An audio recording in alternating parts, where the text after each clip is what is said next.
आशा की दो बहुएं हैं। बड़ी बहू सुलेखा बहुत सुंदर और गोरी है। छोटी बहू अंशिका का रंग बहुत काला है। इस कारण आशा अपनी दोनों बहुओं में बहुत भेदभाव करती है। क्या आशा कभी समझ पाएगी कि रंग से कुछ नहीं होता, बस दिल अच्छा होना चाहिए? या फिर आशा की ये सोच घर की सुख शांति बर्बाद कर देगी? आइए जानते हैं। सुलेखा बहू। ओ सुलेखा बहू। आशा की आवाज सुनकर अंशिका वहां आ जाती है और अपनी सास से कहती है, माँ जी, दीदी तो छत पर गई हैं कपड़े सुखाने के लिए। कुछ चाहिए क्या आपको?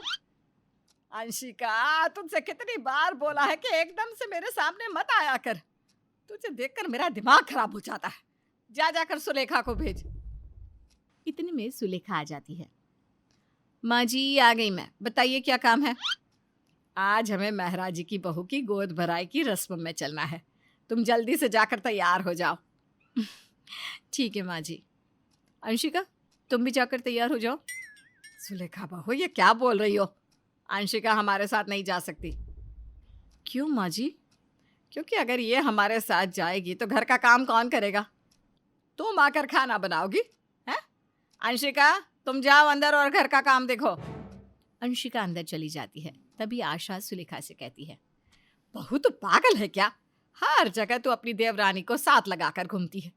तुझे पता है, जब तुम दोनों एक साथ चलते हो ना तो ऐसा लगता है कि दिन और रात साथ साथ चल रहे हैं। माँ जी क्यों करती हैं आप ऐसी बातें?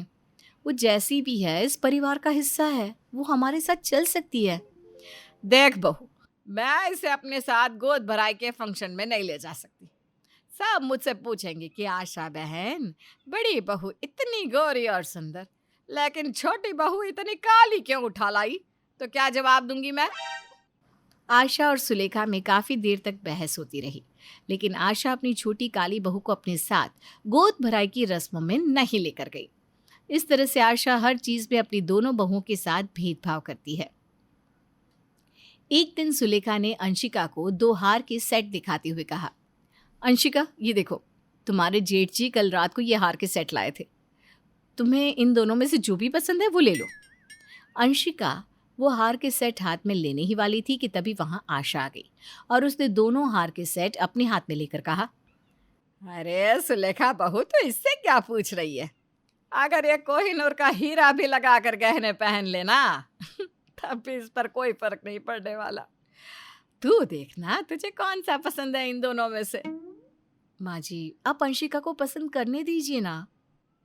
और अगर मैं पसंद कर लूंगी तो क्या आफत आ जाएगी? देख सुलेखा बहू, तू ना ये वाला हार पहनेगी। और अंशिका, ले तू ये पकड़। सुलेखा के बार बार मना करने पर भी आशा ने अंशिका को सस्ते हार का सेट दे दिया और सुलेखा को महंगे वाला। आशा के जाने के बाद सुलेखा ने अंशिका से कहा, अंशिका, माँ की बातों का ना बुरा मत माना करो। माँ तो ऐसे ही कहती हैं। तुम्हें इन दोनों हार में से जो भी पसंद हो तुम वही लो। सुलेखा भाभी, क्या बुरा मानो, अब तो माँ जी की ताने सुनने की आदत पड़ गई है। और रही इस हार की बात, तो माँ जी सच ही तो बोल कर गई हैं कि अगर मैं कोहिनूर हीरे से बना हार भी पहन लूँ तब भी रहूँगी तो वैसी की वैसी। लेकिन ये हार माँ जी ने आपके लिए पसंद किया है और आप इसमें सच में बहुत अच्छी लगेंगी। अंशिका ये बोलकर वहाँ से चली जाती है। अंशिका को अपनी सास की बातों का बुरा तो बहुत लगता है, लेकिन वो अपनी सास से कुछ नहीं कहती। एक दिन अंशिका अपने 13 साल के बेटे राहुल और पति देव के साथ बैठी थी। तब राहुल ने कहा, पापा, दादी माँ को हमेशा उनके रंग को लेकर ताने सुनाती रहती है और माँ के साथ भेदभाव भी करती है। मुझे बिल्कुल अच्छा नहीं लगता। आप दादी को समझाओ ना। बेटा, अच्छा तो मुझे भी नहीं लगता। तेरी दादी को तो मैं तब से समझा रहा हूँ जब से तेरी माँ इस घर में आई है। लेकिन उसे कुछ समझ में ही नहीं आता। पापा सच कहो, मुझे दादी बिल्कुल अच्छी नहीं लगती। अरे, ये क्या बातें लेकर बैठ गए आप दोनों? राहुल बेटा, वो तेरी दादी हैं और दादी के बारे में ऐसा नहीं बोलते। चलो सो जाओ, नहीं तो सुबह स्कूल के लिए लेट हो जाओगे। अंशिका राहुल को चुप करा देती है। राहुल सुबह जल्दी उठकर अकेला ही स्कूल चला जाता है। तभी सुलेखा का 14 साल का बेटा सात्विक अपनी माँ से कहता है, माँ देखो ना, राहुल मुझे छोड़कर स्कूल चला गया। हम रोज साथ जाते हैं। अरे बेटा, उसकी कोई एक्स्ट्रा क्लास होगी, कोई बात नहीं, तुम्हें पापा छोड़ आएंगे। सुलेखा का पति तरुण अपने बेटे को स्कूल छोड़ने चला जाता है, लेकिन जब स्कूल की छुट्टी होती है तो राहुल को अकेला स्कूल से घर आते देख उसकी दादी कहती है, अरे राहुल बेटा, तुम अकेले ही स्कूल से आए हो? तुम्हारा भाई कहाँ है? मुझे नहीं पता कहाँ है। राहुल ये बोलकर अंदर चला जाता है। तभी पीछे से सात्विक घर आता है। सात्विक अपनी दादी से कहता है, दादी, राहुल आ गया घर। हाँ, अभी अभी आया है। तुम दोनों एक साथ क्यों नहीं आए? कोई झगड़ा हुआ है क्या तुम दोनों में? नहीं दादी, पता नहीं राहुल को क्या हो गया है। सुबह मुझसे पहले स्कूल चला गया और अब मुझसे पहले घर आ गया। स्कूल में भी मुझसे बात नहीं की।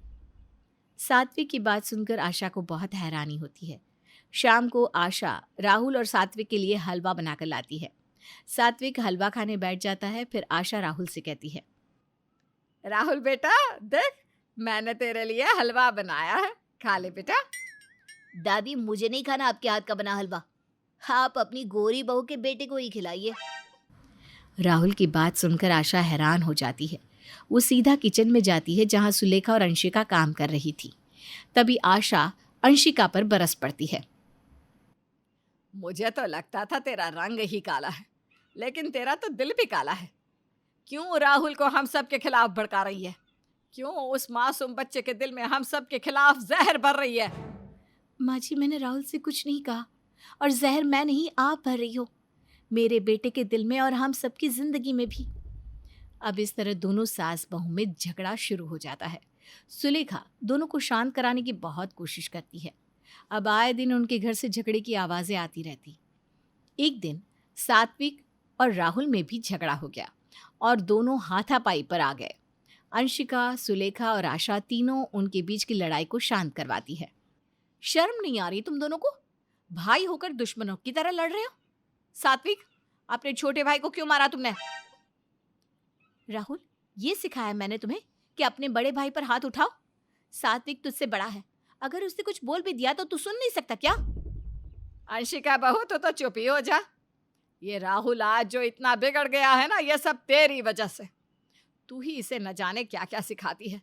न जाने कौन सा मनहूस दिन था जब तू इस घर में आई थी। दादी, आप मेरी माँ से तमीज से बात करो। मैं अपनी माँ की इंसल्ट और बर्दाश्त नहीं कर सकता। कहीं ऐसा ना हो कि मेरे मुंह से कहीं कुछ निकल जाए और बाद में मुझे उसका पछतावा हो। हे ऊपर वाले, क्या इसे दिन के लिए तूने मुझे जिंदा रखा था? जिस पोते को मैं अपनी जान से ज्यादा प्यार करती हूँ, वो मुझसे इस तरह से बात करेगा? हे भगवान, ये सुनने से पहले तूने मुझे अपने पास क्यों नहीं बुला लिया? इस तरह आशा के दोनों बहुओं के बीच भेदभाव करने से अब घर के बच्चों में लड़ाई शुरू हो गई और उनके घर की सुख शांति भंग हो गई। इस सब से छुटकारा पाने के लिए देव ने तरुण से बात की। भैया, हमारे बीच कभी भी लड़ाई झगड़ा नहीं हुआ, लेकिन हमारे बच्चे आपस में लड़ने लगे हैं। हाँ, सच में। कहीं ऐसा ना हो कि ये छोटा मोटा झगड़ा आगे चलकर नफरत का रूप ले ले। हमें कुछ करना होगा। भैया, कहते हुए अच्छा तो नहीं लग रहा, लेकिन हमें घर का बंटवारा कर लेना चाहिए। हमारे बच्चे अलग रहेंगे तभी लड़ाई से बच सकते हैं।